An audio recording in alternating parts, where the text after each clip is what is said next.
what does it do to your heart is such a good question. Us now is a dear friend of mine and of the Assoc MSG analyst, the GOAT herself, Monica McNutt, fresh off of the parade. I cannot imagine how long this day has been, so thank you for joining us on the association.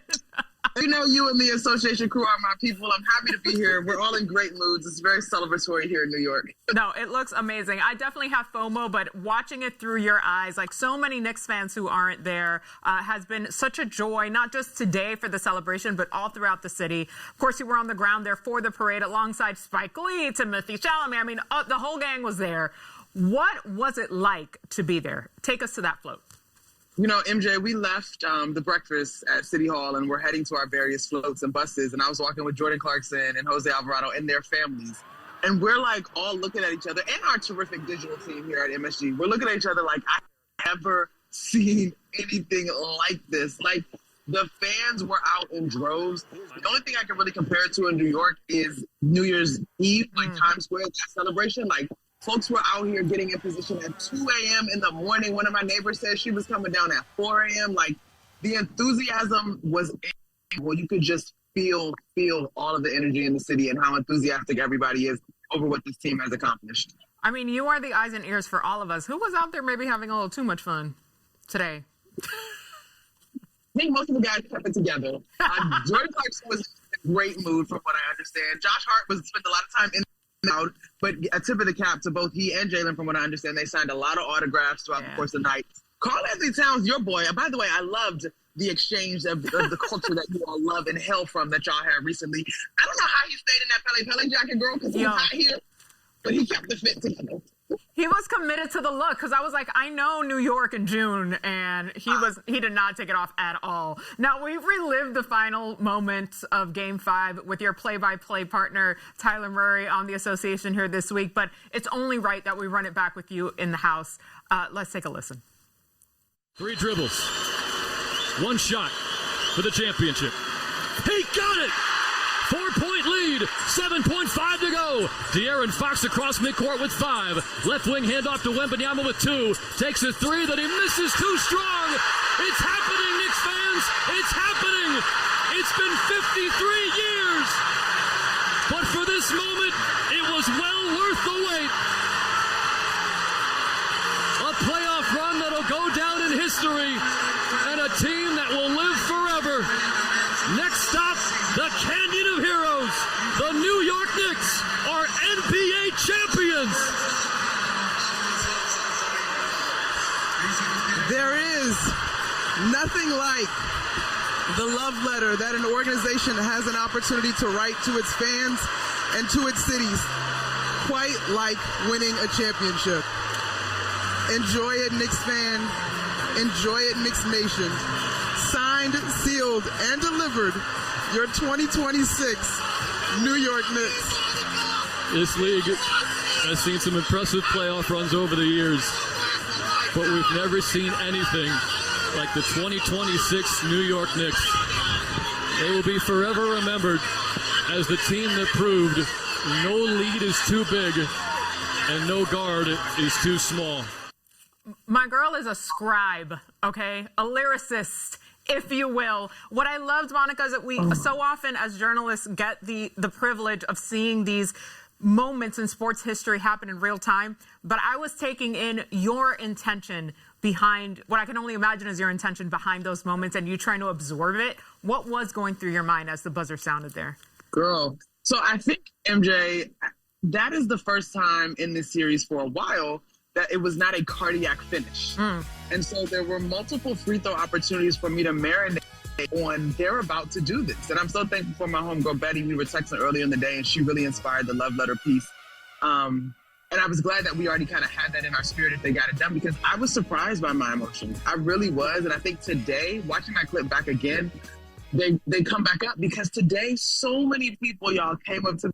Mom, when you said the love letter thing, like I lost it. Like the way that has resonated with this fan base has touched me even more. Like my friend sent me the clip the other day of Joe Budden and Mark Lamont Hill being like, when Monica said love letter, I lost it. I'm so glad that I can do service and do justice to this fan base and to this organization. They truly are one of a kind and they deserve it. And I got to add though too, Tyler's a great partner. I'm glad y'all had a chance to talk to him earlier this week. I saw 2 signs at the parade, y'all, that had his final call on it. No lead too big and no guard too small, like on big posters. I was so excited to see that. It is incredible because the thing is, when you're out there, you can't cover a team, you can't cover a run without covering the fans and the culture and the city. And the two of you encapsulated that so beautifully, especially in that moment when it mattered the most. On top of that, you can really sense the culture, camaraderie, all of that with this Knicks team. What's something fun about the team that you've picked up on through your work over the last several years that maybe the fans at home don't know? You know what, MJ? I think maybe the fans here locally sense this. I feel like those dudes are like my little cousins. Like, I just want to be like, pluck you on the back of your head. Like, take the glasses off at the press conference. Like, I think the camaraderie that both Tyler and I have had the privilege to develop with them in terms of the locker room, and obviously things with us that we don't go to air with necessarily because there's trust and other relationships that we're dealing with. But I think they are just really good dudes. And I think sometimes in the space of competition, being good dudes can be a bit of a slight, but I was so proud of the way that they elevated when their number was called and it became postseason. And as Deuce McBride after the game, after the game 5 in San Antonio, that they understood that it was winning time after getting down 2-1 versus Atlanta. And like, good dudes can compete at a high level, and I think that is something that this group will cherish, and I had really enjoyed watching them raise to the moment. Yeah, no question. We've heard Jalen Brunson talking about silencing the critics. What have you made of his trajectory on this Knicks team since joining them in 2022? Ooh. He's just a guy that's not going to cheat the game. And that's a period at the end of the sentence. And whatever that looks like for individual athletes, and all of our paths are a little bit different, even for us in the media. He's just going to cheat it. And when it matters most comfortable, right? Like, so many people shy away from what is statistically qualified as clutch time. Like, so many people don't want to take the big shot. And I asked him in San Antonio, what is the secret sauce to winning? Because that's all you have done at every level at this point in your career. And he said what I believe is a bar, whether you are an athlete or otherwise. He said, you can't be afraid to fail. And that is truly what he's done on the biggest stage possible. Dang, not Jalen preaching to all of us girl. today. Oh, the word out this spot. Unreal. Now we have to talk about OG Anunoby because his game-winning tip-in, it's not just going to be seen as a defining moment in these finals, but a defining moment in basketball history, Willie. What did you make of his play throughout the finals and that moment in particular? I'm so happy for OG because I think he gets, I won't say lost, but I think after outstanding defender, 3-and-D kind of guy, I think folks don't necessarily give him credit, but I have to give him credit over the arc of the season. I thought he did an outstanding job of simplifying his game. It was straight line drives. It was getting to spots that he knew were his money. It was getting on the glass. It was defending. Like, he found a way to maximize within his role in a way that was most beneficial to the team. Now, a particular game, MJ, I asked him post-game because I was like, bro, was that a play call? Like, it just seemed too easy. He was like, nah, I saw the shot go up and I just chased it down. Because if you watch this play, he's actually open on the wing for a 3, and he had gotten hot from 3 in the second half of this game, mounting this comeback. But it was just such a heads-up play by him, and I commend him because some guys might be like, I want the ball, but he made the next best play. And I have to tip my cap to him for sure on that one. Oh, I love it. And I love that he's getting his much-deserved flowers for every part that he has played in this trajectory. Now, you've become part of the fabric of New York basketball in the last few years.